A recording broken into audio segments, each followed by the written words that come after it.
Good afternoon, ladies and gentlemen. My name is Lewis, and I will be your host for the next few minutes for another installment of video for the Occupy Zero protest, which I am promoting vigorously online.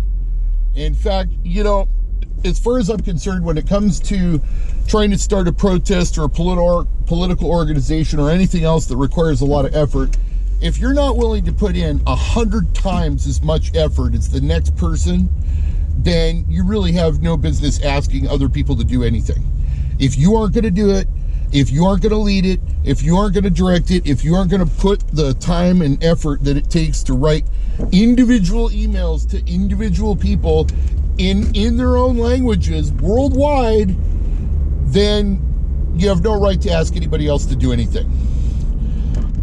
The sad part, the really sad part here is that I had a conversation with both one of my really good friends and my mother about this protest and what it is that I'm trying to put together. And again, what I'm asking people to do is to unplug from the system, to drop off the grid, to unplug yourself from the matrix. However, whatever metaphor you need to use to understand that our system of economics drives our political system, not the other way around.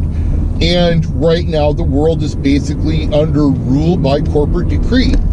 And this flies in the face of everything that our Constitution was about to begin with. In fact, George Washington, the first president of the United States of America, wrote a farewell letter at the end of his presidency, and he said in his letter that the rise of political parties would be the end of democracy in America, in a nutshell.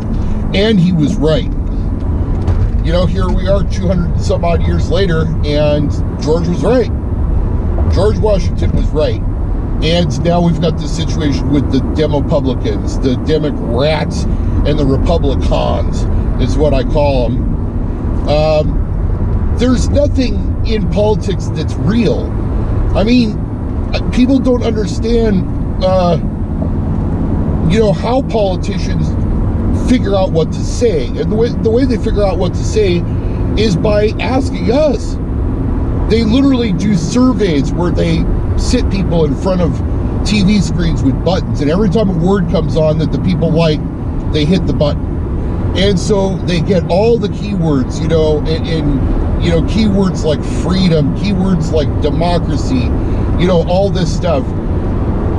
And it's all fake. What they do is they take what you want to hear and parrot it back to you, and you go, gee, that puppet sounds like he represents me or she represents me, when in fact that's not true. What's true is that the people who give the most money to the political parties are the ones that get their laws passed. In fact, corporations are so brazen about this that they will actually write the law themselves and then ask senators and congresspeople just to sign it into law. Not even any debate on the floor, nothing like this, no review by the American people, straight from the corporation into our legal system. And they do it all the time. What we're going up against here is much more than just an economic system, because the most dangerous part of the whole system is television. And now we can expand television to include mobile devices. All right, anything that you used to see on TV, you can now see on a mobile device. And in fact, a lot of the young people don't even have televisions. They only have a mobile device. So that's how they get all of their entertainment, get all their information and everything else. If you ask somebody to give that up for 4 days, you would think that a person strong enough would be able to do that.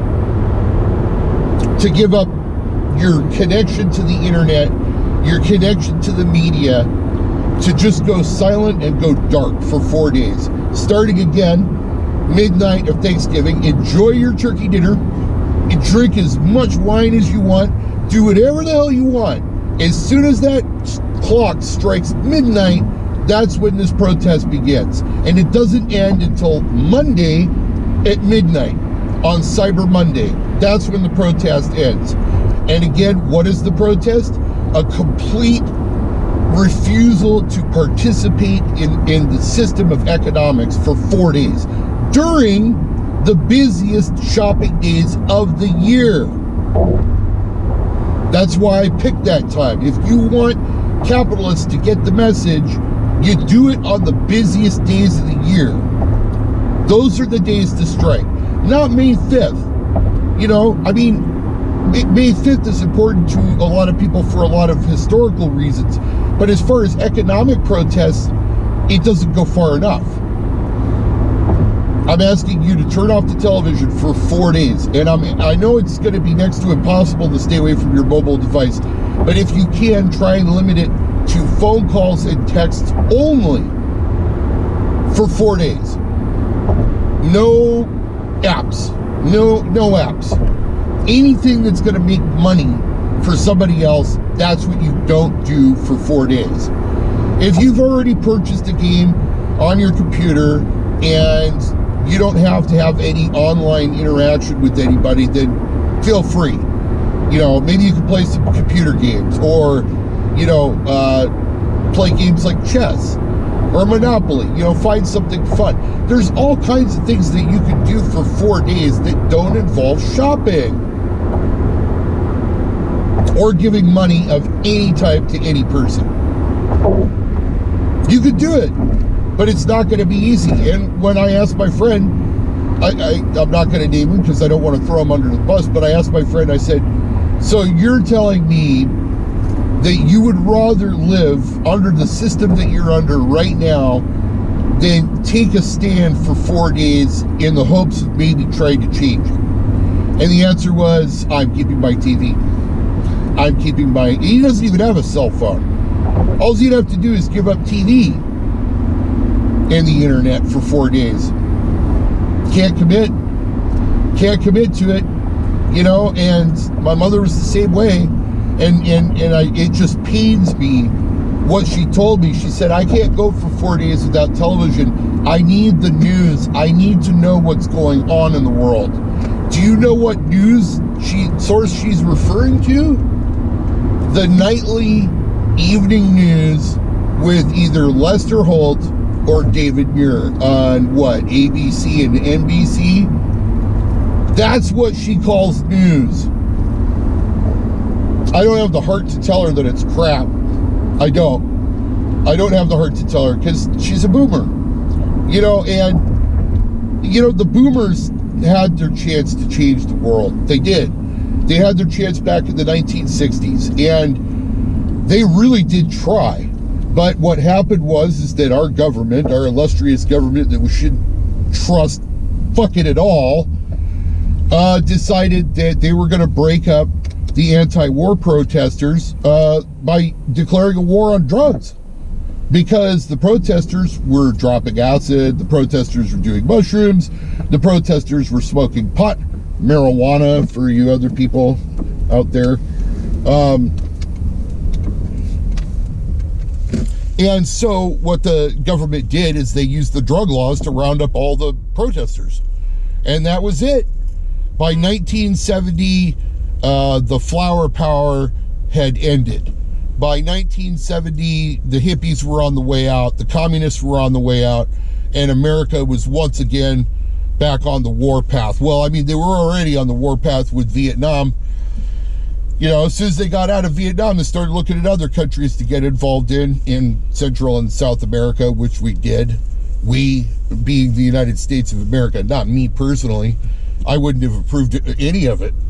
But when it comes to American business, that's what it's all about. If we can exploit some resource out of somebody else's country and get away with it, we'll do it. And that's been standard business practice. The problem is, this is what every empire does. The empire starts from a democracy, grows into a republic, and then at some point along the way, people say, you know, we really should have one guy who is in charge. We should have one guy is the person that we're going to go to when things get bad. So then they created the emperorship. And then Rome became an empire. And as long as Rome was an empire, they steamrolled over every single country around the Italian peninsula, expanding further and further and further, expanding across the Mediterranean. They owned the Mediterranean. The Mediterranean Sea was a lake inside the Roman Empire. The Roman Empire was huge for its day. And it collapsed for the same reasons that America is having problems now. And that is that eventually the leaders of Rome, the leaders of the Roman Empire, mainly the emperors, blew all the empire's money on themselves. If you read about or you see shows about just the ridiculous, stupid, crazy wealth that some of these emperors, like Caligula, had at their disposal. I mean, it really makes the super wealthy of today, it gives them a run for their money. I mean, when the Romans got corrupted, they got really corrupted. And the sad part is that the empire, as long as you can project force onto other people, I'm going a little over on this, please excuse me. If you can project force onto other people and invade their country or overthrow their government or put a puppet regime installed or whatever, you're going to have control over that territory for as long as you can maintain the political, military, and economic pressure on that country or that entity. And what happened is that the Roman Empire expanded too far. They used too much of their resources, and by the time their leaders had squandered all of the money, countries just started defecting left and right because they were still the same people. Even though the Romans conquered them, they were still the same people. And I just missed the light. I hate people sometimes. People are like listening on their phone and then they don't go when the light comes, and then everybody else has to miss the light. Sorry, just a side note when you're driving. I find people incredibly annoying sometimes. But that's what happened. And so in today it's even worse than the Roman Empire because we have the mass media. The mass media has been one of the key inventions that has kept the ruling class in power and kept us subservient to that ruling class through the power of television. And everybody, talks about Chinese TV, how, they censor everything and they take stuff offline and they shut down the TV stations. Yeah, they do all that, but so do we. We just don't hear about it. We don't know about it.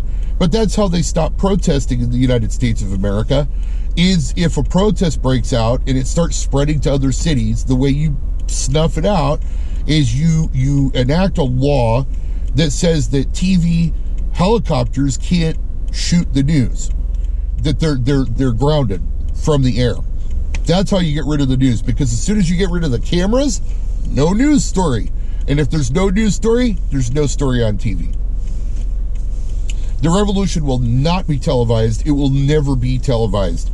The only way that you're going to find out about it is if you go online. And even then, you have to be careful of whether you're looking at reputable sources or not. So this will be a 15-minute video. This is not going to be easy, asking people to give up 4 days of their, what I call electronic crack cocaine. If you can't get off something for 4 days, you are hooked. And when I say hooked, I literally mean you are addicted. And, that's the...